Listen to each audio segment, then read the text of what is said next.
Is a universal basic income still in the cards for Canada? I'm Marco Perry. Welcome to the Perry Platform.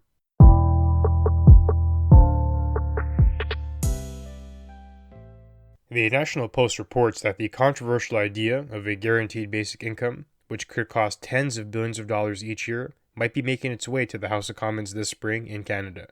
So, the chances of a guaranteed income, a universal basic income, becoming actual policy are very close to zero, said Kevin Milligan. He is an economics professor at the University of British Columbia who specializes in government social spending. So, for context, the Senate in Canada has been studying the Ontario Senator Kim Pate's Bill S-233, which strives to develop a national framework to provide people over the age of 17 in Canada with access to a guaranteed, livable, basic income, and that's going to include temporary workers, permanent residents, and refugee claimants. Now, ask yourself, why would we want such a thing? I think there are two paths you can go down to create a solid case for a UBI implementation framework. The first is the rise of AI. Artificial intelligence really is in its infancy, yet it's disrupted so many sectors and many people are fearful about the future. AI in its current state can already replace many entry-level office jobs.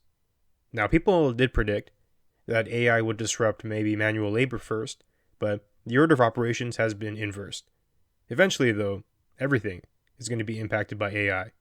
These machines are just simply more efficient, they can work 24/7, and they don't require wages or healthcare. It's only a matter of time until companies realize that shifting their business model to be machine-centric internally versus hiring people is going to be the way to go. They're going to achieve new levels of output, new levels of insight that they wouldn't have had prior. And they're going to do that while having a cost saving, most likely. This will likely be a slow roll, but eventually there's going to be a lot of people who are simply not employable due to the competition. What do you do in a case like that?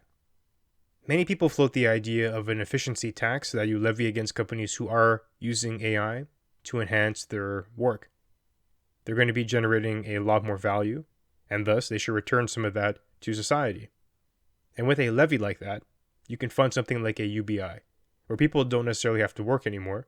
They can get by with the UBI, and if they choose to, they can do other things as the market shifts and creates new opportunities for you to achieve more. The other case for UBI you can make is that government spends so much money on social programs. They purport to know what's best for citizens, and they make things very complicated, and the bureaucracy comes with a massive expense itself. Would it be better to cancel all social spending and simply replace it with a UBI, giving everyone a minimum amount and letting them use that to better their lives? What would the outcomes of such a program be? Those are the two arguments that we mostly hear in the UBI debate. Now, fast forward back to today. You have that bill as in the Senate. Once it passes there, if it does, it will head to the House of Commons, and this is where things get interesting. The Liberals and the Conservatives are both currently refusing to take a clear position on the bill. They're arguing that they are willing to wait for the legislation to reach an agreement in the lower chamber before they decide where they stand, which is smart.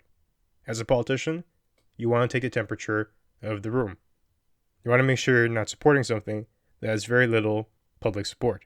Canada does appear to be a leader here, though. There aren't many other countries who are this far along in a UBI conversation. Even though we're at the beginning, many other countries are still theorizing about it.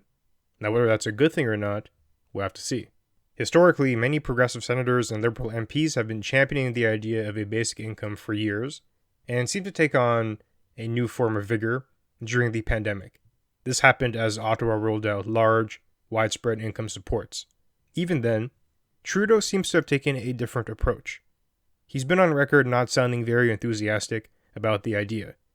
In fact, when he was asked about it, he said he was more interested, this was during the pandemic, in staying focused on controlling COVID-19 than focusing on something like a UBI program. That's what you'd call a classic political deflection. If it was something that he was interested in, he would say it was a priority, but it was the wrong time, but he was deflecting entirely. He didn't want to talk about it. Now, the idea of a basic income isn't new. In fact, you had a free market economist like Milton Friedman in the past championing the idea of a negative income tax, which is comparable. What that would do is provide a certain basic income to people below an income threshold, where if you only made, for example, $40 $1,000 a year, your tax rate would be negative 10%. And that means you'd be paid out. And presumably, the lower your income, the higher your negative income tax rate would be to make up for that. Now, unlike the UBI proposals, this focuses only on low-income earners, while UBI is meant to provide some income to everybody, equally. One of the reasons for that is that it seems inefficient to get the government to waste resources, tax dollars, and time to try to figure out who qualifies, who doesn't. And by including everyone, you do create a large-scale consensus, hopefully. Governments have also been known to botch social spending programs that are tied to income. For example, we have that national dental plan that's been passing through. Many families are left out because they don't qualify based on arbitrary guidelines of being low income. With rising inflation, many families who were once middle class are no longer so. Leaving that distinction up to the government does seem like it might be a mistake. As we talk about that, I do want to note one other thing. In my idea of UBI, I don't believe government should have any control over that mechanism whatsoever. It's simply too powerful of a political tool. You're giving out free money to people. You can imagine future election campaigns simply being decided based on who's going to increase UBI more. The candidate who promised 10% versus the one who promised 5%. Single issue voters are going to become more common. I propose a UBI program must be run in similar fashion to interest rates and the Bank of Canada, where you have an independent body, free of political influence, who's in charge of that.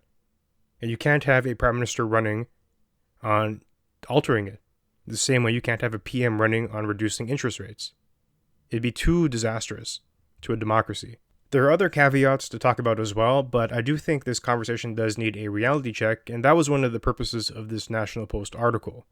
At this current point in time, we simply are not equipped to be dishing out livable wages to everybody living in Canada. We're in a massive deficit already.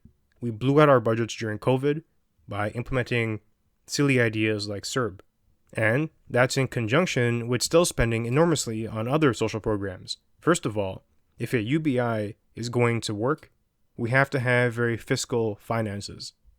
We have to cut every other social program to be able to fund this thing. You'd also have to factor in the impact such a program would have on things like immigration and refugee claimants. As the proposal has stated to be about, they want to propose that everyone in Canada receives it. Would that make sense, or would it be better to refine that category? These are questions that we do have to debate. If I had to summarize, to me, the current state of UBI is unfortunately untenable. It's not practical, and to implement it today would result in economic catastrophe. We're simply not ready for it. And there are steps that we can take to prepare, like getting our house in order. But at the same time, to me, it's not a question of if we need UBI. It's a question of when. And to be slow on the uptake there is also going to be disastrous. We're caught between a rock and a hard place, where this program does seem to be the future. The future of life, the future of work, and the future of survival within a developed economy that's going to be doing things like implementing AI as it continues to evolve. So if this Senate bill focuses strictly on education, focuses strictly on running pilots and learning from them, focuses strictly on understanding what we have to do today to prepare for a future where UBI is possible, then I'm fine with that.